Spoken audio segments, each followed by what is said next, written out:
भारत का पहला प्रधानमंत्री कौन था? सभी कहते हैं कि फूल वाले चचा थे, सभी उन्हीं के बारे में कहते हैं, लेकिन किसी से पूछो कि उन्होंने शपथ कब ली थी तो नहीं पता किसी को। यानी जो चीजें हमारे हाथ में हैं उसको भी सच नहीं बोलते। 2 सितंबर 1946 तथाकथित पंडित, झूठे पंडित, महामूर्ख पंडित जवाहरलाल नेहरू ने यूनियन जैक के नीचे महारानी इंग्लैंड के प्रति श्रद्धा और निष्ठा दर्शाते हुए उनको किसने शपथ दिलाई पता है? उन्हीं के रिश्तेदार ने, लॉर्ड माउंटबेटन ने। अब आप अंबेडकर, सावरकर के ऊपर कहते हैं माफी मांगी। आपने तो भारत के पहले तथाकथित प्रधानमंत्री होने के नाम पे आपने किसके प्रति निष्ठा ली थी? और जो दूसरे गांधी थे बड़े वाले, जो हमारे पिताजी भी हैं, मां ने बताया नहीं हमें, उन्होंने क्या किया? उन्होंने कहा कि ये जो यूनियन जैक है, जब इसको उतारा जाने लगा तो नेहरू ने कहा कि भाई देखिए ये इससे माउंटबेटन वगैरह को थोड़ा खराब लगेगा। तो उन पे वो कह रहे थे, बड़े वाले, वो भी गुजरात से आए थे, वो कहने लगे कि इसमें कोई बुराई नहीं है अगर तिरंगे के अंदर एक छोटा सा साइड में यूनियन जैक बना रहे हैं। तो जो भारत 1946 में जिस आदमी ने शपथ ली, और वो कौन आदमी है जिसको शपथ दिलाई गई, ये भी तथ्य समझ लीजिए आप। जो आदमी 27 अप्रैल 1946 को कांग्रेस पार्टी के अध्यक्ष के चुनाव में 15 प्रोविंशियल असेंबलीज ने गुप्त मतदान करके पूछा गया हो कि किसे आप अध्यक्ष बनाना चाहते हैं। मैं इसलिए आपसे कहना चाहता हूं कि 1946 की 5 घटनाओं पे मैं ज्यादा बल देता हूं। मैं पूरी बात करूं, 20 अप्रैल को कांग्रेस पार्टी के अध्यक्ष के चुनाव की घोषणा हुई कि भाई चुनाव होगा। तो गांधी जी ने पहला इमोरल काम यह किया कि तत्काल चुनाव की घोषणा होते ही कहा मेरी पहली पसंद तो नेहरू है। अब हमें क्या पता आखिरी भी आपकी। तो ये नहीं कहना चाहिए था, उनका कद ऐसा था। लेकिन मैं इससे 2 बातें आपके सामने, ये तथ्य हैं, सब फैक्ट हैं, अवेलेबल हैं आप उसमें, और मैं ओरिजिनल सोर्स का रेफरेंस दूंगा आपको। ये XYZ की लिखी हुई किताब का नहीं दूंगा मैं आपको। 20 को आप अनाउंस करते हैं, 27 तारीख को चुनाव होता है। उस चुनाव की प्रक्रिया, एक साहब थे जो पहले शिक्षा मंत्री बने, वो 1940 में कांग्रेस पार्टी के अध्यक्ष थे और 1946 तक वो अध्यक्ष रहे। और क्योंकि नया अध्यक्ष चुना जाना था तो मौलाना आजाद से इस्तीफा मांगा गया, और ये हुआ कि भाई ये जो चुनाव है इसके लिए हमें कार्यकारी आदमी चाहिए। जानते हैं कौन था वो आदमी? उस आदमी का नाम है आचार्य JB कृपलानी। वो पूरी चुनाव की प्रक्रिया आचार्य JB कृपलानी की देखरेख में हुई, और जब वोट खुले तो 2 वोट इनवैलिड थे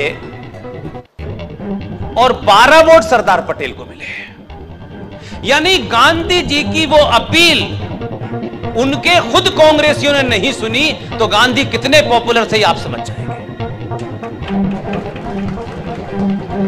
अब यहां से मैं आपको वो घटना शब्द इसलिए बताना चाहता हूं कि बहुत सारे लोग सवाल उठा के भाग जाएंगे। बहुत सारे लोगों की आदत है पत्थर फेंको भाग जाओ। आजकल जो पत्थर फेंकता है ना उसे पकड़ लेते हैं। कश्मीर में भी बहुत फेंक रहे थे, इसलिए पत्थर फेंक के कोई जाए ना तो उसे रोक के पकड़ लो उसको। इसलिए ये JB कृपलानी साहब जो उस पूरी प्रक्रिया का हिस्सा थे, जिनकी देख रेख में अध्यक्ष का चुनाव की प्रक्रिया की गई, उन्होंने एक किताब लिखी। पब्लिकेशन डिवीजन ऑफ इंडिया ने वो किताब छापी। आप सोचिए कि कितने डीप रूटेड कॉन्स्पिरेसी हुई। वो किताब भारत से गायब। पब्लिकेशन डिवीजन ऑफ इंडिया में कहीं किताब ही नहीं अवेलेबल है। कि न होगा बांस न बजेगी बांसुरी। उस किताब को हमारे एक मित्र ने अपने रिसोर्सेज से पीडीएफ कॉपी भेजी। 1300 रुपए में मैंने उसको फोटोस्टेट कराया। उस किताब का नाम है Gandhi, his life and thoughts.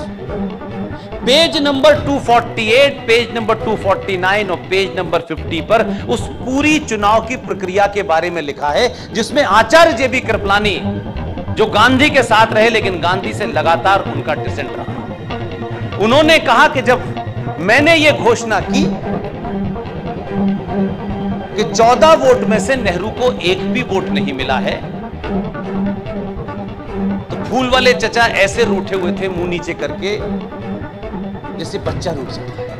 तो गांधी ने एक जघन्य अपराध फिर किया, एक पर्ची लिखी, जेबी कृपलानी को दी, जेबी कृपलानी ने सरदार पटेल को दी, सरदार पटेल उनके उल्टे हाथ में बैठे थे। और उस पे क्या लिखा था? उस पे लिखा था कि सरदार से कहो विड्रॉ कर ले। सरदार ने वो पर्ची जेबी कृपलानी को पलट के वापस दे दी। गांधी तब भी नहीं समझे क्योंकि बेहयाई की पराकाष्ठा थी। देखिए वो बड़े हैं, मैं इसलिए गांधी जी लगा रहा हूं, लेकिन हमारी सभ्यता में शास्त्रार्थ होते वक्त यह नहीं देखा जाता था कि उम्र इसकी कितनी है और उनकी कितनी है। शास्त्रार्थ होता है सत्य पे। हमारी सभ्यता में बड़ा आदमी गरीब हो अमीर हो यह महत्व नहीं होता, वो उम्र से बड़ा है उसका सम्मान होना चाहिए, लेकिन बड़े आदमी को भी इस गंभीरता का ध्यान रखना चाहिए कि मुझे कितना झूठ बोलना है।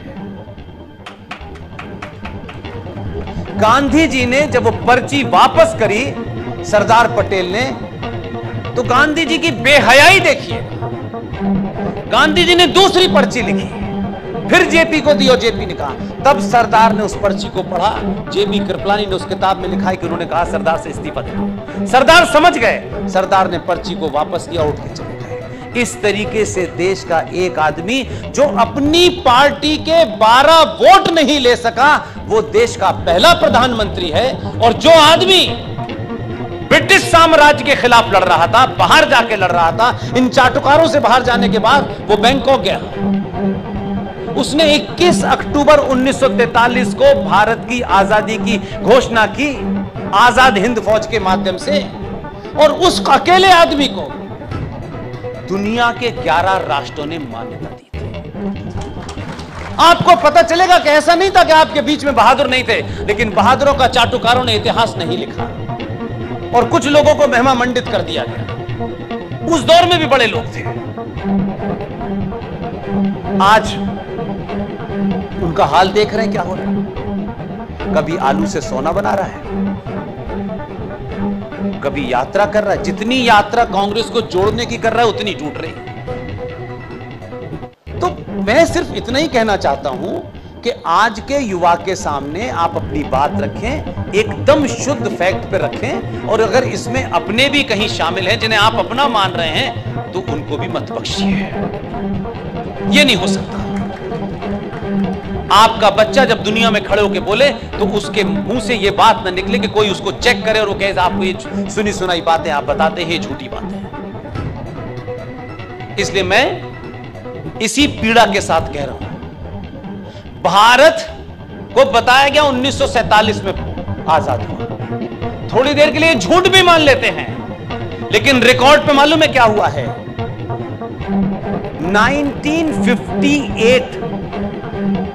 1958 तक सुभाष के घर की जासूसी हुई। और ये इंटेलिजेंस ब्यूरो जिसका नाम आजकल आप लोग बहुत सुनते हो, इंटेलिजेंस ब्यूरो जो भारत की आंतरिक सुरक्षा देखती है, 1968 तक भारत की इंटरनल सुरक्षा को देखने वाली आईबी जो भी कुछ करती थी उसकी फाइल बनके ऑफिशियली इंग्लैंड जाती थी।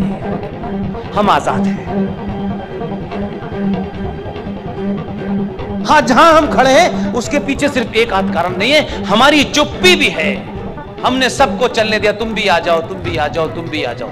सतीश भाई अभी चले गए, उनके परिवार में शायद कोई बीमार हो गया है। मैं सतीश भाई को बता रहा था कि हमने तो इस तरीके की स्थिति पैदा कर दी है कि हमने अपनी नौकरी, अपना बच्चा, वो सीईओ बन जाए, वो गवर्नर बन जाए, वो यहां चला जाए, बस हमें इसके अलावा कोई मतलब नहीं है। हम एज ए नेशन बात ही नहीं कभी करते।